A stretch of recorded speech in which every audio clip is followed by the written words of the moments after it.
So somewhere in my early 40s, I got addicted to romance novels. The Twilight Saga was my gateway drug, and for those of you who are not familiar with the Twilight Saga, it is a vampire romance novel written for teenagers that happened to also be very popular with middle-aged women, so I wasn't alone. Everything was going well in my life at that point. I have a loving husband who happens to be here tonight somewhere. My kids were in good health. I had meaningful work. We were financially stable. But when I read the Twilight Saga, it just got me out of myself and transported me in a way that really nothing else that I had done recently ever had. So of course I read the whole series, and then I read it again, and I read it again, and I read it again.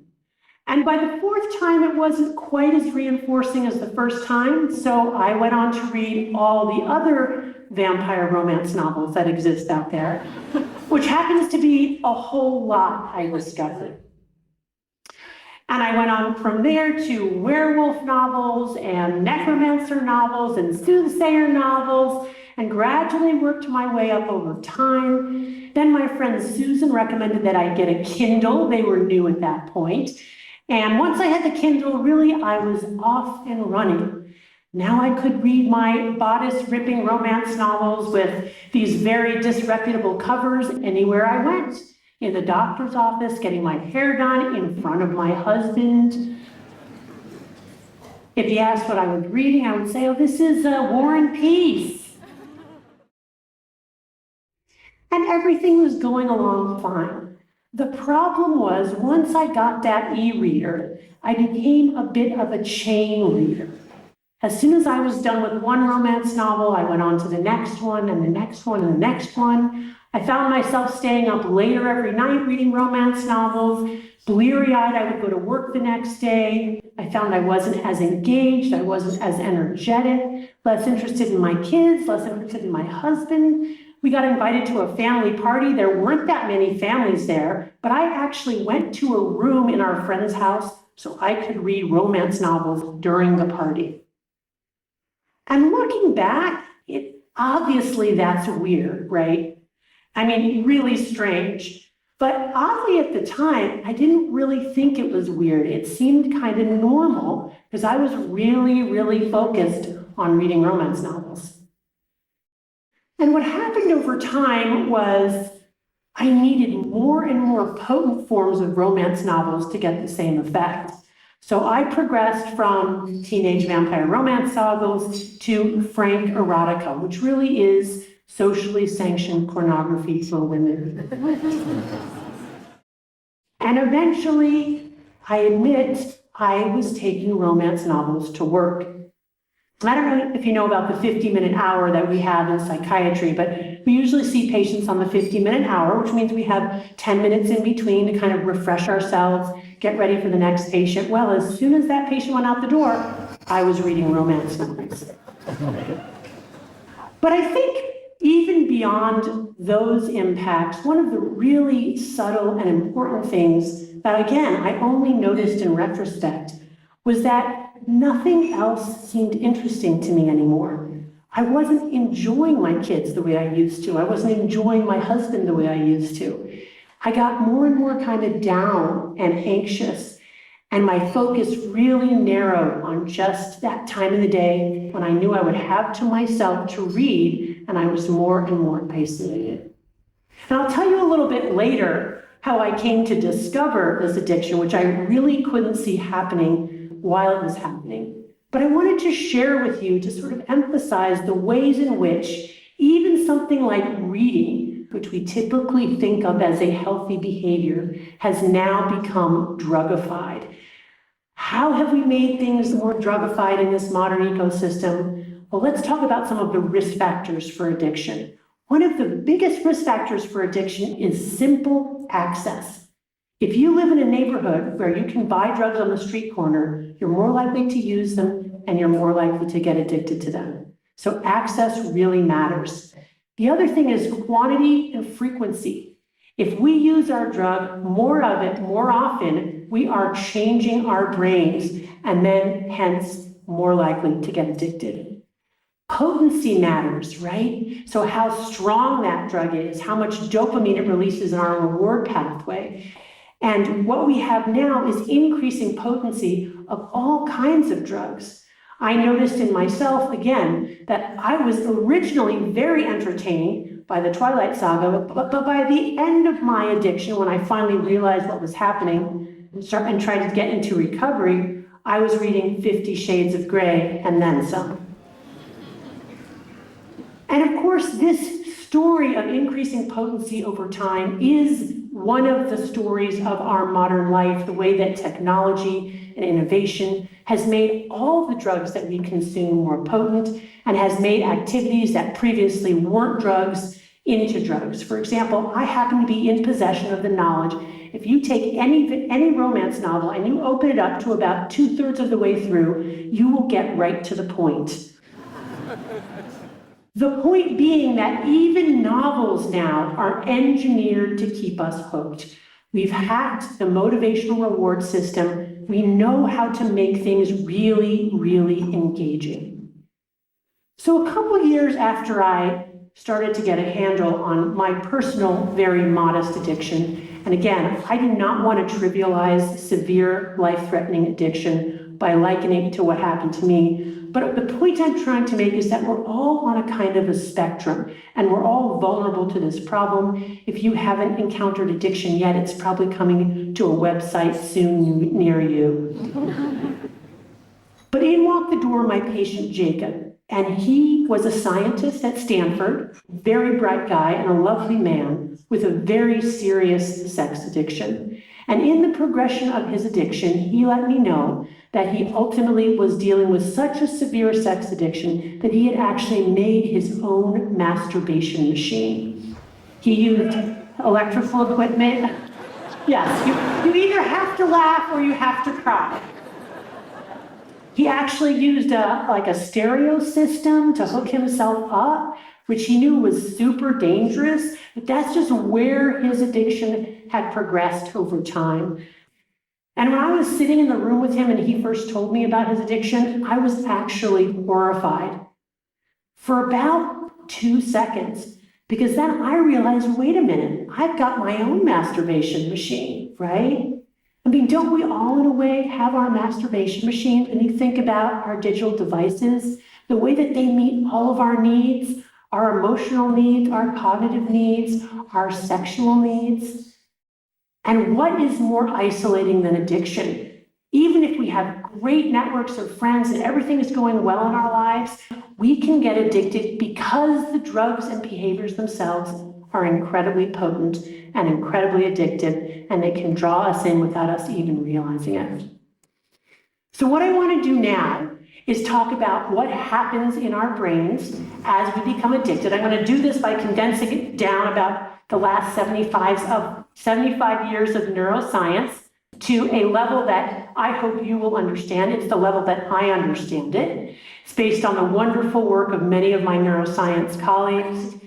And then after that, I'm going to hypothesize something. I'm going to hypothesize that one of the major stressors of life today is actually the drugification of all of our lives and the paradox of plenty that we live in now. And then finally, I'm going to talk about what we can do about it. And not just if we're already addicted, but if we're in this stage of pre-addiction, compulsive overconsumption that I think most of us can relate to. So let's go ahead and get started. First, I'm going to talk about the pleasure-pain balance, which is a metaphor I'm going to use to describe the changes in the brain that happen as we enter this stage of recreational healthy use into compulsive addictive overuse. And by the way, broadly speaking, addiction is defined as the continued compulsive use of a substance or behavior despite harm to self and or others. There's no brain scan to diagnose addiction. There's no blood test to diagnose addiction. It's based on what we call phenomenology. These are patterns of behaviors we see repeating themselves again and again across individuals through time and across culture. When we diagnose addiction, we usually try to find the 3 C's: control, compulsion, and consequences. So control has to do with not being able to limit our use to what we planned on, or finding that we're having difficulty cutting back, even when we're trying hard to cut back. Compulsion has to do with a lot of our mental real estate taking up with getting the drug, using the drug, recovering from the drug, and a narrowing of our focus on that drug use. And then, of course, consequences are all of the consequences that we can see with addiction: health consequences, work consequences, school, relationship. But I would also suggest to you that subtle symptoms of depression and anxiety are the sequelae of addiction, and we might not notice them immediately. So the plenty paradox is where I'm going to hypothesize to you that the growing despair that we see across the world, but especially in rich nations like the United States and Denmark, is potentially a result of the overstimulation of our brains with dopamine, our reward neurotransmitter. All right, the pleasure-pain balance. Brain pictures, yay! This isn't a complicated brain picture, and none of the pictures that you see tonight will be complicated again. This is my level, so I hope it's your level too. One of the really exciting findings in the last 50 years of neuroscience is the identification of a dedicated reward circuit in the brain. And broadly speaking, this reward circuit is composed of the prefrontal cortex, which is that large gray matter area right behind our foreheads, and then those deeper structures, the nucleus accumbens and the ventral tegmental area, which are very rich in dopamine-releasing neurons. And we're going to talk a little bit more about dopamine in a second. But essentially, the communication between the prefrontal cortex and those midbrain structures is really, really essential for appetitive control, that is, controlling our appetites. And the prefrontal cortex acts like the brakes on the car, and those midbrain structures act like the accelerator. So managing our consumption relies on having good brakes and a not too heavy foot on that accelerator. And what we think happens in addiction is there's some kind of miscommunication or problem, either with the brakes, the prefrontal cortex, or the accelerator, or both. And in fact, transcranial magnetic stimulation, which is a way of using a magnet to create an electrical circuit to stimulate selective parts of our brains, is now being used to target various forms of addiction. And the way that that transcranial magnetic stimulator treats addiction is actually to try to either increase stimulation and function in the prefrontal cortex, so make the brakes stronger, or decrease function in the ventral tegmental area and nucleus accumbens, take the foot off the pedal. So this is a very exciting and new frontier in terms of how we're selectively trying to identify those specific brain regions involved in addiction and either increase their function or decrease their function depending upon what part it is. Okay, dopamine was discovered as a human brain neurotransmitter in the 1950s. It was known as an animal neurotransmitter long before then. And since the 1950s, there's been an absolute explosion in research on dopamine. Before I go any further, though, I don't want to assume any knowledge, just want to quickly define what a neurotransmitter is. Neurotransmitters are chemicals that we make in our brain that bridge the gap between neurons. So neurons are the wires in our brain where we conduct those electrical circuits, but they don't in fact touch end to end. There's a gap between them called the synapse, and that gap is bridged by chemicals called neurotransmitters, which allow for fine-tuning of those electrical circuits. You might think of baseball, and the presynaptic neuron is the pitcher, the postsynaptic neuron is the catcher, dopamine or the neurotransmitter is the baseball, and the catcher's mitt is that postsynaptic receptor. So dopamine has been identified as the essential neurotransmitter for the experience of pleasure, reward, and motivation. It's not the only neurotransmitter involved in that process, but it is the final common pathway for all reinforcing drugs and behaviors. The more dopamine we release in the specific and dedicated reward pathway of the brain, the more potentially reinforcing and addictive that substance or behavior is. There have been a whole bunch of experiments in mice and rats looking at how much dopamine is released in response to different types of substances. That's where we take a probe, we put it in the rat's brain, right in that nucleus accumbens area, and measure dopamine firing. Now, keep in mind that dopamine firing is always happening at a baseline tonic level, okay? It's kind of like the heartbeat of the brain. As you can see here, at least in rats and mice, chocolate increases dopamine firing 55% above baseline, sex 100%, nicotine 150%, cocaine 225, and amphetamine 1,000%. So this is somewhat artifactual because the way that amphetamine works is that it affects dopamine levels immediately. So it's not that amphetamine is that much more addictive than chocolate, although it's probably more addictive than chocolate. Also, what this graphic does not take into account at all is this concept of drug of choice. So what do we mean by drug of choice? We mean that the amount of dopamine that's released in my brain in response to certain rewards may not release as much dopamine in your brain and vice versa. And believe it or not, there's very little science to date on the whole drug of choice concept, which is really a surprise because it's a really important aspect of this. Like, what makes dopamine go crazy in my brain, but not in your brain? And in fact, for a long time, I thought I had not inherited the addiction gene because, alcohol puts me to sleep, caffeine doesn't wake me up. I figured I just don't have it, but it turns out I just hadn't yet met my drug of choice, which turns out to be in that category of sex, pornography, social human connection. And it really took till middle age till I met a very potent version of my drug of choice that I began to have a problem. So when we think from an evolutionary perspective, why is it that different people would respond to different types of reinforcers? Actually, we can make up a story that makes a lot of sense. You wouldn't want to have a diet where everybody is going for the same line, right? You would want some people to be really interested in meat and other people to be looking for berries and other people to be looking for mates. So from a group perspective, it makes a whole lot of sense that we have these kinds of different drugs of choice. It's also true today, though, that polypharmacy is the norm, which is to say that we very rarely now see individuals who just use one drug. What's normative for drug users, either using multiple drugs on a given day or through the course of the week using different drugs on different days.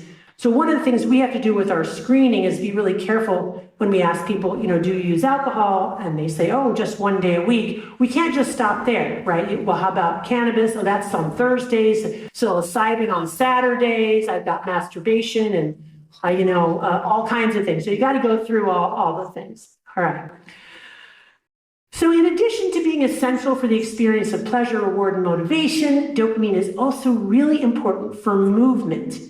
Even the most primitive nematode or worm will release dopamine in response to food in its environment. And it's probably no coincidence that the same neurotransmitter that's involved in movement is also involved in reward, because most organisms need to do work up front to get their reward, which also speaks to what is so problematic about our modern ecosystem. We can swipe right or swipe left, sitting from our couch, and have our reward delivered. It also speaks to why, in the process of recovery, movement and mind-body connection is really, really essential to the healing process. Okay, now we're at my very favorite finding in neuroscience in the past 75 years, which is that pleasure and pain are co-located in the brain. And by that, I mean the same parts of the brain that process pleasure also process pain, and they work like opposite sides of a balance or a teeter-totter, like a seesaw in a kid's playground. So imagine that in those deep midbrain structures, you have a teeter-totter like this, When you experience something pleasurable, that balance tilts one way, and when you experience something painful, it tilts the other. Now, there are certain rules governing this balance, and the most important rule is that the balance wants to remain level, or what neuroscientists call homeostasis.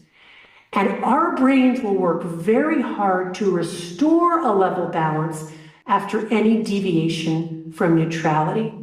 In fact, the biological definition of stress is a deviation from homeostasis. So not only are we working hard to restore this level balance, but the work of doing that actually triggers our own cortisol or adrenaline. It's work and it's stressful. How do we level the balance? Well, the way that our brains do it is first by tilting an equal and opposite amount to whatever the initial stimulus was. This process is called neuroadaptation, and I like to think of it as these neuroadaptation gremlins hopping on the pain side of the balance to bring us level again. But the thing about those gremlins is they really like it on the balance, so they don't get off as soon as we're level. They stay on until we're tilted an equal and opposite amount to the side of pain, and that is the come down, the after effect, the hangover, or in my case, that moment of wanting to read one more chapter in my romance novel.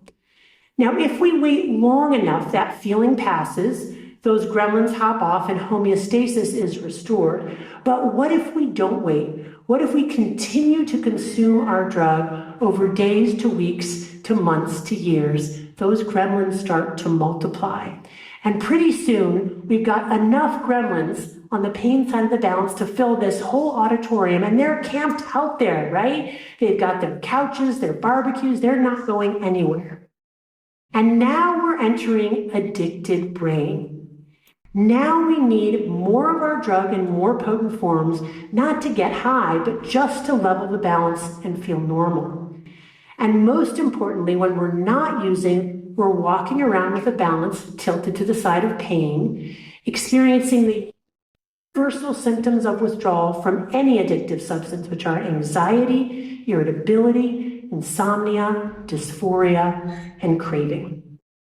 What's happening to dopamine? Essentially what you see here on the left-hand side, with initial use, we get that nice upward spike in dopamine firing in the reward pathway, followed by an equal dopamine deficit state before it goes to the level position again. But look at what happens with repeated exposure to the same or similar drug. That initial deviation upwards gets weaker and shorter, but that after response to pain gets stronger and longer. In other words, the high gets less, the come down gets worse. Everybody's brain is different. For some people, in a very short time, they reach this level. For others, it may take decades. But with repeated use, addicted brain is characterized by a new baseline, a chronic dopamine deficit state. And when people are in this new dopamine deficit state, the overwhelming urge to use to try to restore homeostasis is almost overwhelming, which is why people will relapse. People with severe addictions will relapse, even when they can see objectively that their lives are so much better. It's because their brains aren't better. Now, what we know is that with enough time abstaining or not using our drug of choice, and enough brain plasticity, we can eventually get those gremlins to hop off the pain side of the balance and return to the level position. But it can take a while, and really full healing can take years in some cases. So these are brain pictures from human brains. This is a very famous experiment by Nora Volkoff and her colleagues. And these are pictures of that nucleus accumbens area. That's those deeper midbrain structures where we have lots of dopamine neurons. And what we see here is the brains of healthy control subjects. And red represents healthy dopamine transmission. So what you see is in these control subjects, there's plenty of red in that nucleus accumbens, right? So nice, healthy, robust dopamine firing. But look at the brains of these individuals who have been using cocaine, methamphetamine, alcohol, and heroin in addictive ways for long periods of time. There's almost no red. In other words, they're in a dopamine deficit state. And I will point out to you that these images were taken 2 weeks after these individuals had stopped using. So that's very important information too, because it again reinforces this idea that we already know from clinical work that those first 2 weeks of not using are incredibly painful and that people are still in withdrawal and in that dopamine deficit state 2 weeks afterwards. So we've talked about the first rule of the balance, which is that for every pleasure we pay a price, and that price is some form of either conscious or unconscious pain or even just slight discomfort. But with waiting, we return to homeostasis or healthy levels of dopamine firing. But with repeated exposure, that initial upward deviation gets weaker and shorter in duration, but that after response gets stronger and longer, and we can end up changing our hedonic or joy set point over time. So let's talk about the third rule of the balance. And the third rule of balance is that the balance remembers. So once those neuroadaptation gremlins have been created, they may hop off the balance, but they're always waiting in the wings, eager to jump on again, which is why we see people with severe addictions who have been abstaining from their drug for years. If they are exposed to their drug or a similar drug, they can immediately be plunged right back into the depths of their addiction as if they had never stopped using. And this is again because once we have been addicted, it leaves a kind of latent scar in the brain, making us both more vulnerable to relapse, even after sustained recovery, and also more vulnerable to other addictions, or what we sometimes call cross-addiction. We also know that we can be triggered not just by the drug itself, but by reminders of the drug. This can be people, places, things. It can be our own euphoric recall or memory of the drug. When it comes to sex addiction, one of the most challenging things, as one of my patients said, is the bar is in my mind, right? Fantasy alone can be a trigger for instigating a relapse in sex addiction. And I know for me, when I started to get into recovery, I still engaged in a lot of sexual fantasy combined with a behavior that you can imagine I will leave to your imagination. But when I initially gave up romance novels, I didn't give up that compulsive behavior. And it wasn't till much later that I began to tackle that. And again, I'm not sitting here saying that masturbation is bad. That's not the message. There we go. It's that it was bad for me, right? It affected my mood. It affected my ability to take joy in my wonderful husband, who I don't know where he is, but he's out there somewhere. It affected my ability to enjoy other things that I had previously enjoyed. Okay, so let's look at this graphic, which is again kind of an amalgamation of a whole bunch of different experiments in mice and rats. And what you'll see here is that this rat has been trained to know that when it sees a light, if it goes and presses this lever, it will receive an injection of cocaine, methamphetamine, whatever it is. Turns out actually it's really hard to get rats addicted to alcohol. There is a strain of rats that you can get addicted to alcohol, but like it takes a lot of work. But cocaine and meth, not so much. They're very happy. All right, so what you'll see here in terms of dopamine levels is that when the rats gets the injection of cocaine, there's a huge spike in dopamine. No surprise, we already knew that. But check this out. When the rat sees the light, which is the reminder or the cue for a reward to come, the rat gets a little upward spike in dopamine firing. So we get a little bit high just thinking about our drug, right? Or just being reminded of our drug. A patient I was treating for his alcohol use disorder said to me one day, you know, when it came to the evening time and I was getting dressed up to go out, I would start to feel high just getting ready. Maybe some of you can relate to that tonight, I don't know. But that's essentially what's happening, is that we're already experiencing increased dopamine. But look what happens here. Right after this increase in dopamine in response to the light, there's a little mini dopamine deficit state. This is the level and this is the below level. And that is really essential for understanding how people, places, and things can cause us to relapse. So to me, this is a really, really important finding, because what I tell my patients is, especially in early recovery, it's not just important that you not use your drug of choice. It's also important that you insulate yourself from cues that will trigger craving, because once we get into that craving state, the physiologic drive to want to get the drug to bring those dopamine levels back up is almost overwhelming. It took me a really long time to learn about myself that there was a certain type of pop music and love songs that would really make me crave wanting to read romance novels, so that I actually, for a while, wasn't listening to that genre of music so that I wouldn't be instigated. And that's another thing that I work with patients. What are your triggers? How can you make sure you block those triggers, at least in the beginning, until you get stronger? All right, moving on. What happens when we anticipate a certain reward and it doesn't come?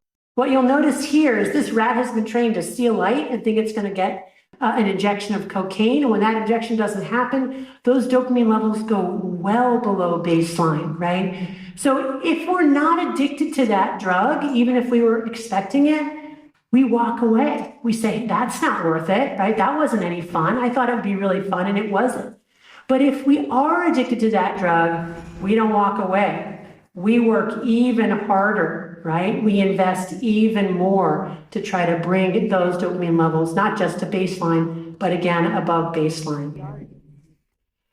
Why is it so important that we make sure we protect young people, children and young teenagers, from highly addictive substances and behaviors?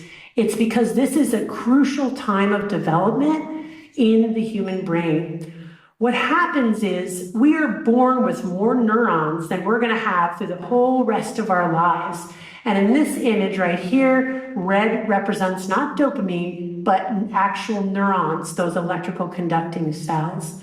And as you'll see, we have more neurons around age 5, and then as we get into our teenage and young adult years, we essentially cut back the neurons that we're not using. This process is called pruning, like pruning a tree, and we're left with the neurons that we use most often, and then we myelinate them. We add a protective sheath that accelerates the conductivity of the neuron, and here, that conductivity, that myelin, is represented by blue. So by the time we get to about age 25, we essentially have the neuronal scaffolding that we are going to have for our entire adult lives. Now, neurogenesis, or the birth of new neurons, happens throughout life. That's the good news. And neuroplasticity also happens throughout life. That is the way we can change the axons and dendrites on a given neuron to learn something new, to do something different. So there's lots of plasticity. Recovery happens throughout life. I've had people in their 80s get into recovery, but it tends to be harder because we lose plasticity. And it is why it's so important that we protect young people from highly addictive substances and behaviors. Okay, I want to widen the lens a little bit now and suggest a hypothesis to you, and that is that what we are seeing epidemiologically, and certainly we're seeing this in the United States, and especially where I live in Silicon Valley, we're seeing increasing numbers of people struggling with anxiety, depression, and unfortunately wanting to end their own lives. And of course, we have many theories for why that's happening: multi-generational trauma, socioeconomic dislocation, social disruption, chemical imbalance based on an inborn mental health disorder. The problem is that increasingly the people that we are seeing who are struggling with depression and anxiety don't have multi-generational trauma. They've got pretty good parents, or at least good enough parents, right? They don't have socioeconomic distress. These are often very wealthy families. Chemical imbalance, we're treating these patients with Prozac, Paxil, Zoloft, Celexa, all of the usual antidepressants, and finding that they're not working. So I would suggest as a potential contributor to the growing rates of anxiety and depression that we're seeing all over the world, but especially in rich nations, might in fact be the overstimulation with highly reinforcing drugs and behaviors to which our brains are now reeling in response and trying to compensate by putting us individually and collectively in a dopamine deficit state, which really is akin to clinical depression. And my evidence for this is twofold. First of all, if you look at, for example, happiness surveys, what we find is that people in the last 20 years are less happy than they were, and the happiness is going down fastest in the richest countries.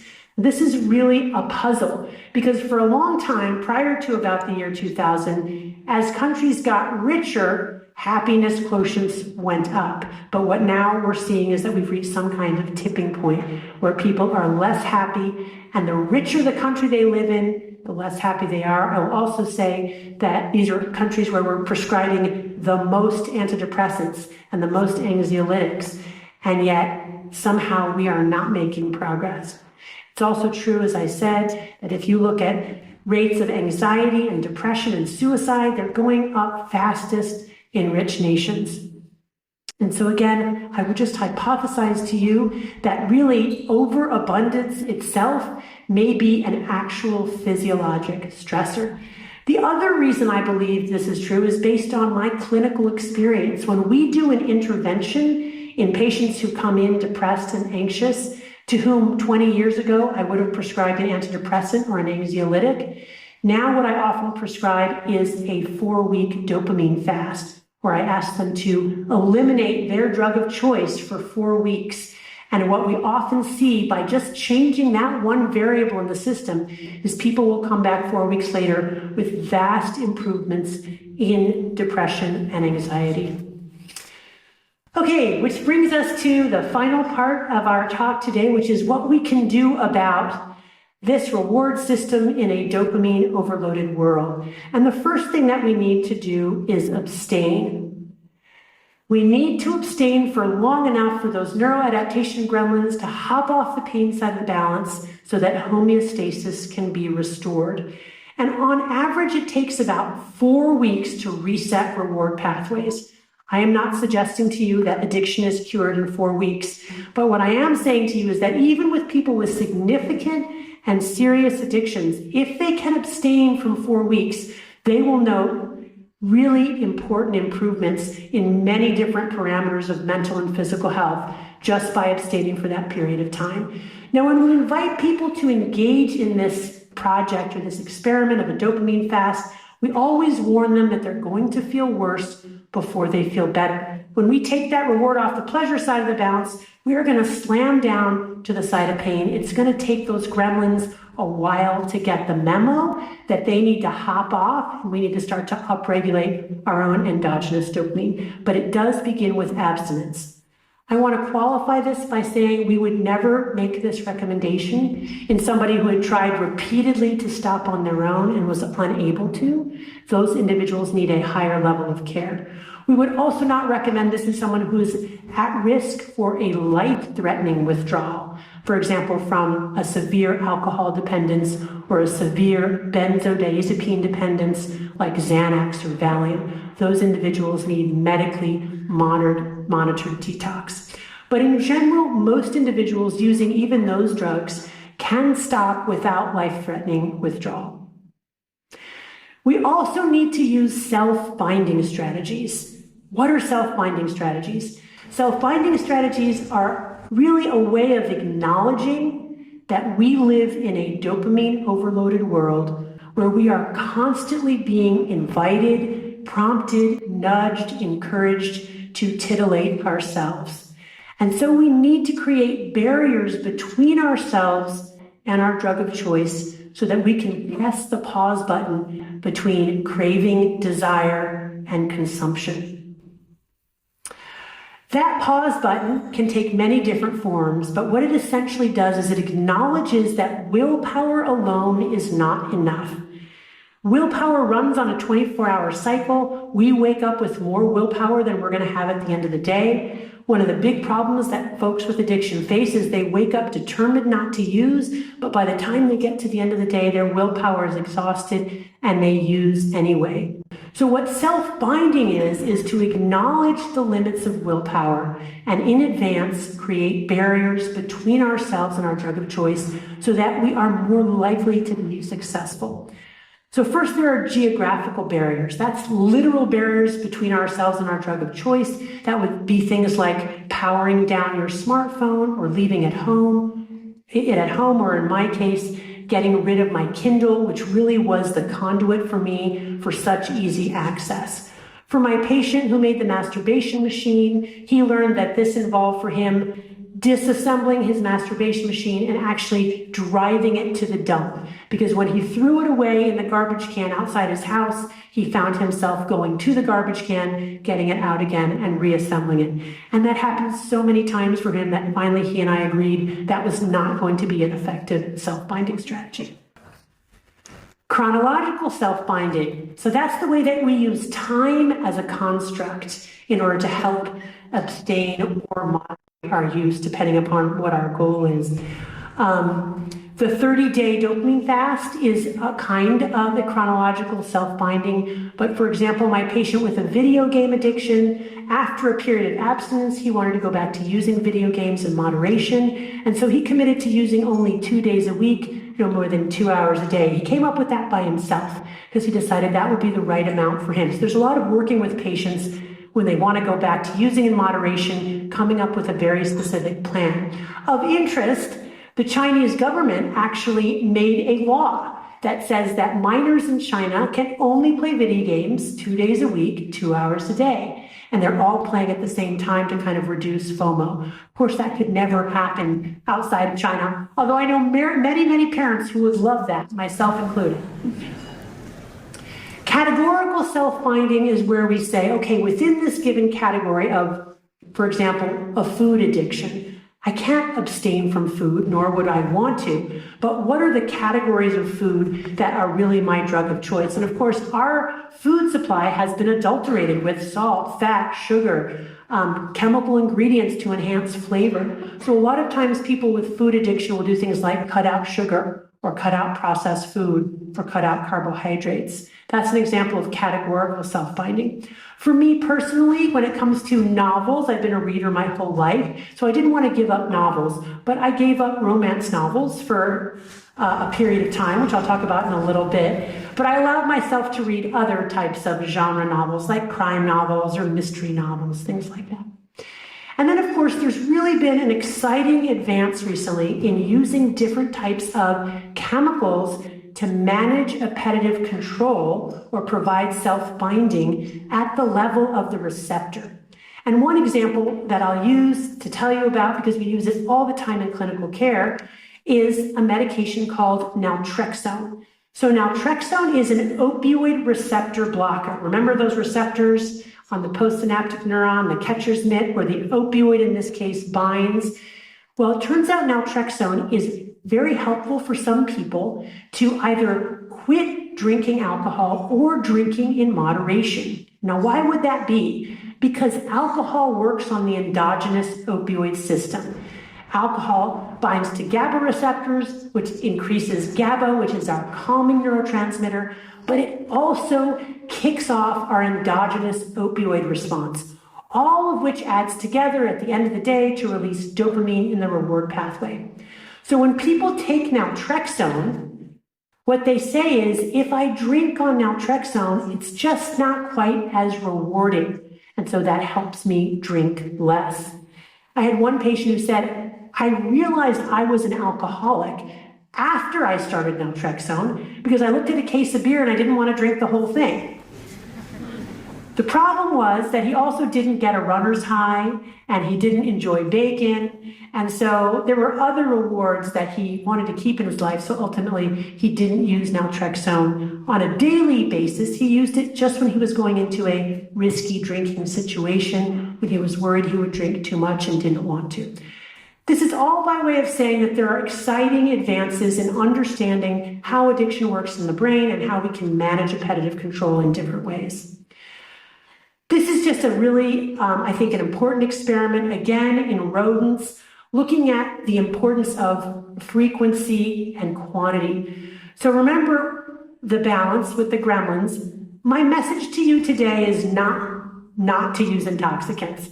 My message to you is to use in moderation if you can, and to leave enough time in between use for the gremlins to hop off the balance so that homeostasis can be restored in between. Because when we go to war with our gremlins, that's when we enter addicted brain. And this is illustrated by this experiment in rodents, where if you expose a mouse or a rat to a drug for 1 hour, as has been done here in these data points, what you find, including with heroin and cocaine, is that on every drug-using occasion, and these are once a day, the animal does not escalate the rate at which it's pressing the lever to get its drug, okay? So by taking enough time in between drug use, homeostasis is restored and the animal continues to be able to get an adequate reinforcer. But if you expose a drug to 6 hours of cocaine, what you see here is this escalation over time where the rat, with each successive drug exposure, hits that lever faster and faster and faster, and eventually hits that lever to the point of exhaustion or death. So again, the message here is that quantity and frequency matter, and we need to leave. One of the ways we can engage in self-finding is leave enough time in between. All right, finally, as you may have intuited already, because you saw that when we press on the pleasure side of the balance, the gremlins hop on the pain side of the balance. Well, it turns out if you press on the pain side of the balance, those neuroadaptation gremlins will hop on the pleasure side of the balance, and you will change your hedonic set point to the side of pleasure. This is the science of hormesis. Hormesis is Greek for to set in motion. And there's a whole wealth of science showing that when an organism is exposed to toxic or painful stimuli in moderation, that actually makes the organism healthier and more robust. So in other words, by intentionally seeking out pain, we can get our dopamine indirectly and avoid the dopamine deficit state that drives us into addiction. These are things like exercise, ice-cold water plunges. It's been really fun to see people in the water here in Denmark in the morning as my husband and I have been walking around. But not just physical painful things, also things like intermittent fasting, meditation, prayer, anything that requires effortful, hard work up front, sustained over time, has the potential to release dopamine in the brain's reward pathway and ultimately reset us to a very robust and healthy place where we've got this nice, supple pleasure-pain balance, we've got plenty of dopamine coursing through our nucleus accumbens, and we're sensitive to modest rewards that we encounter in our everyday life. Just to represent how this looks graphically, you'll remember what happens when we expose ourselves to intoxicants. We get into this dopamine deficit state, but look what happens when we press on the pain side of the balance. For example, when we exercise, initially we don't have any dopamine, right? But dopamine levels increase gradually over the latter half of the exercise. And look at this. They remain elevated for hours afterwards. There are lots and lots of experiments showing increase in dopamine, serotonin, norepinephrine, endogenous opioids, endogenous cannabinoids. And then gradually those levels go back down to baseline position, but we never go into that dopamine deficit state. So by paying for our dopamine up front, we can experience the rewards of dopamine, which we all want, right, without getting into this cycle of addiction. This is really exciting. Ice-cold water has been shown to do this. Ice-cold water and exercise are actually also two of the best ways to promote neurogenesis, or the birth of new neurons. Now, having said all this, it is possible to get addicted to things like exercise, right? So we have to be careful. When we press on that pain side of the balance, we don't want to press too hard or too often. How do we define an exercise addiction? I've had patients I've treated for this, where they're continuing to engage in extreme exercise despite harm to their bodies, harm to their relationships. And for them, what they need is to fast from exercise for long enough to reset those reward pathways. There's a lovely series of experiments in rats showing that rats can actually get addicted to the running wheel. And this is interesting because when scientists first started to use running wheels to study rats, they would put it in the cage as a kind of juxtaposition or as a healthy alternative to pressing a lever for cocaine, for example. But what they discovered over time is that they thought that running in a running wheel was a neutral measure of physical activity. What they didn't realize is that for some rats, that running wheel was incredibly reinforcing.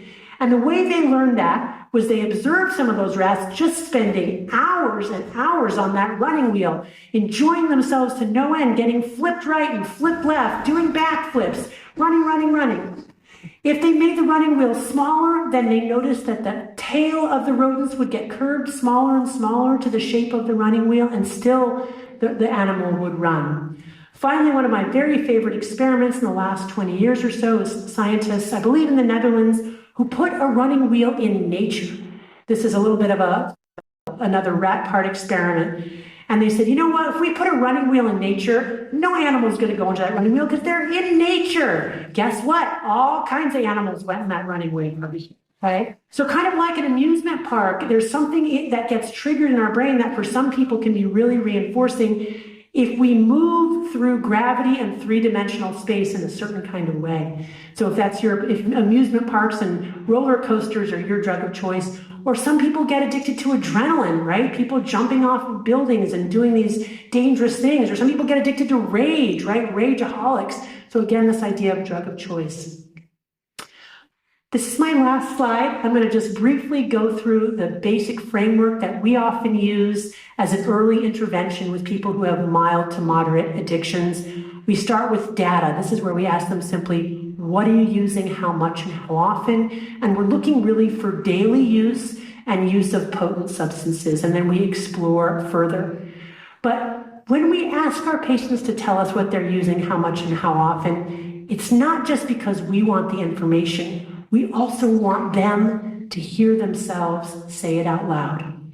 Because what happens when we're chasing dopamine is that we can get into a state where we're not even really aware on some level of what we're doing. And it's only when we tell another human being, I consumed this on this day in this situation, that it becomes real to us for the first time. So getting back to my romance novel reading addiction, I discovered or realized that I actually probably had a problem when I was in an interactive session with some psychiatric students. We were one student short, so we had a role play, so I played the patient, and this wonderful young psychiatrist asked me, as he was assigned to do, is there a behavior that you'd like to change? And are you having difficulty doing it? And I sort of thought to myself, well, I do have this late night reading habit that I think is interfering with my goals and values. I did not share with him what I was reading. But, I just said, I'm reading late at night. And, we went through the exercise, but the next day I couldn't unsee it. So once I had told him that, I realized, I really actually do have this habit that is interfering with my goals and values and I want to change. It's really important to get patients to talk to us about what they're doing. Objectives has to do with why do we use. So even irrational behavior has its rational underpinnings, and there are many reasons that people use, sometimes for fun, sometimes to solve a problem. They wouldn't go back to it unless it effectively did either one or the other of those things.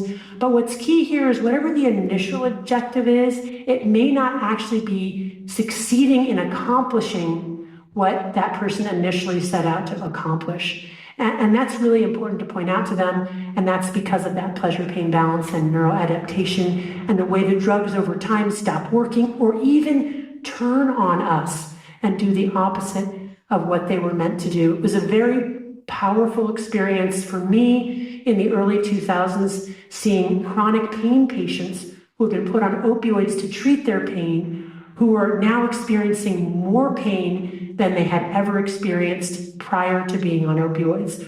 Or young people who come in using cannabis to treat insomnia and anxiety and find that not only is their cannabis no longer doing what it used to do, but now it's actually causing anxiety, causing paranoia, causing racing thoughts. And this is what happens often as we become addicted. We kind of burn out those neural circuits and the drug stops doing what it used to do because we're now tilted to the side of pain. Then we ask them about problems associated with drug use. It's intentional that we ask about problems after objectives. And people have all kinds of problems they can list, but sometimes they don't see any problems. And then we kind of engage in a kind of motivational interviewing to try to help them get a sense of it. But sometimes the only way to get people to have insight about the adverse effects of use is actually to ask them to do the dopamine fast or the abstinence trial to stop using for 30 days. And I also say asceticism because at the same time people say, well, what can I do when I'm craving? And sometimes they'll hear to replace one reward with another. The problem is that if that reward is no longer working, another reward is not going to work either unless it's really, really potent, in which case now we're at risk for cross-addiction. So instead, I suggested them do something that's actually harder or more painful than the pain of withdrawal, like take an ice cold shower or go for a walk or a run.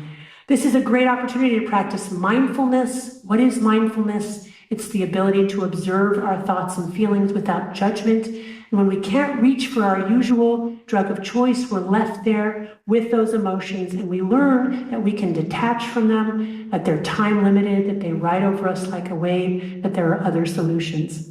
Insight is really key in this process. Like I said, I have many patients who don't realize that they're addicted until they try stopping and discover how hard it is. So it's when we get some distance from our drug of choice. I have so many patients that will come back after that 4-week dopamine fast and say, Dr. Lembke, I can't believe I invested that much time and energy into using that drug. I don't even recognize that person. And I certainly have that feeling about myself when I look back at my exaggerated engagement in this certain type of escapist fantasy fiction. So insight is key. And then we talk about next steps. So it used to be in the world of addiction that once addicted, always addicted, you could never use that drug for the whole rest of your life. We don't really think about it that way anymore. Evidence shows that some people, even with severe addictions, who have abstained for a period of time to allow their brains to reset reward pathways, can go back to using their drug of choice in moderation with extreme effort. Now, I will say to you, that is, in my experience, a small minority of individuals, and the most severely addicted really need to abstain for life. But in the work we do, we can't hit people over the head with my theory that they're going to have to be life abstainers, right? They have to come to that in themselves, and often that process is a series of trial and error.